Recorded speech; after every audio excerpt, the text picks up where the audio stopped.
Hello, and welcome back to ResearchSetGo. It's Josephine here, and in this video, we're going to be learning about the science of addiction. So without further ado, let's get started. In order to understand what addiction is, let's take a look at the history of addiction.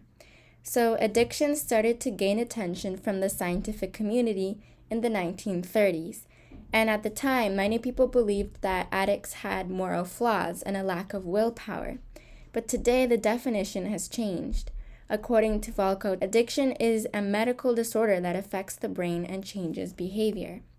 So exactly what is addiction? When one is addicted, it means they are physically and mentally dependent on a substance or behavior. Addiction is a compulsive, chronic, habit-forming thing or activity, and it typically has symptoms and consequences, including anxiety, irritability, tremors, and/or nausea. There are a few causes of addiction, and the main one involves dopamine. So the mesolimbic pathway, or the dopamine pathway, is activated when we engage in healthy or sociable activities and reinforces the activities. And this ensures that we continue to engage in these activities to stay alive and sustain ourselves. For example, when we eat healthy food, dopamine is released, and it helps us to continue to eat, because that's something that's going to help us stay alive. If there was no positive association with eating, we simply wouldn't eat and wouldn't be able to stay alive. And this is according to Aikimoto. However, drugs, alcohol, smoking, vaping, and other substances of abuse hijack the mesolimbic pathway, resulting in a huge amount of dopamine release, usually over 10 times higher than a natural reward, mentions Yale Medicine. The mesolimbic pathway is based in the ventral tegmental area, which controls reward processing, stress modulation, drug addiction, learning, and memory. It then branches out into the amygdala and hippocampus, forming emotions and memories. According to Poisson et al., dopamine also participates in cues, cravings, and compulsions. Cues are signals to engage in the addictive activity. So dopamine helps us to balance the motivation and control it takes to engage in certain behaviors. When one is addicted, this balance is disrupted, causing us to have unlimited motivation to pursue the addictive behavior. This image down below is the molecular structure of dopamine. So what are the characteristics of addiction? In other words, how can you tell if someone is addicted to something? According to the Mayo Clinic Health System, inability to control the behavior is a main characteristic of addiction. Difficulty going without the substance or action, intense cravings for the substance or action, and continued action on the addiction despite negative consequences. In the top right image, the man that is addicted is being kind of pulled and held back by the addiction, and that's shown hypothetically by the hands that are pulling him back. So addiction does slow people down and make day-to-day life a bit more challenging. So there are a few specific parts of the brain that are affected by addiction. The first one, according to the National Institutes on Drug Abuse, is called the basal ganglia. It's the part of the brain that motivates us to engage in healthy sociable activities, like eating or hanging out with friends. And it's located in the top part of the brain in the parietal lobe. The second area of the brain that's affected by addiction is called the amygdala. It makes you feel emotions. So when people use drugs, this area of the brain becomes very sensitive. However, when they stop using the drug after their brains have gotten used to it, the amygdala causes them to feel very ill. So even though taking the drug may not be as fun anymore, some people relapse, which is going back to the addiction just to get rid of that sick feeling. And the amygdala is located down here, closer to the middle of the brain. The third part of the brain that's affected by addiction is called the prefrontal cortex. So in a healthy brain, when we want to do something questionable, the frontal lobe can help us make the right decision. An addicted brain, however, is hijacked and no longer consults the frontal lobe. For example, the thought of opening up TikTok will bypass the frontal lobe, and you won't even realize that you're scrolling on TikTok till a couple of hours have passed by. So the frontal lobe, or the prefrontal cortex, is located within the frontal lobe, so it's at the frontmost portion of the brain, and it deals with decision making. I would also like to talk a bit about the more common addictions, including substance, smoking, vaping, and alcohol abuse. So according to Nora Valco and Ting Kai Lee, if a substance is abused, the neural circuits adapt and become less sensitive to dopamine because it becomes more tolerable. And so to feel the same amount of pleasure, according to Johns Hopkins Medicine, higher tolerance causes people to increase the dose to feel the same amount of pleasure, which is very unhealthy and comes with its own set of side effects.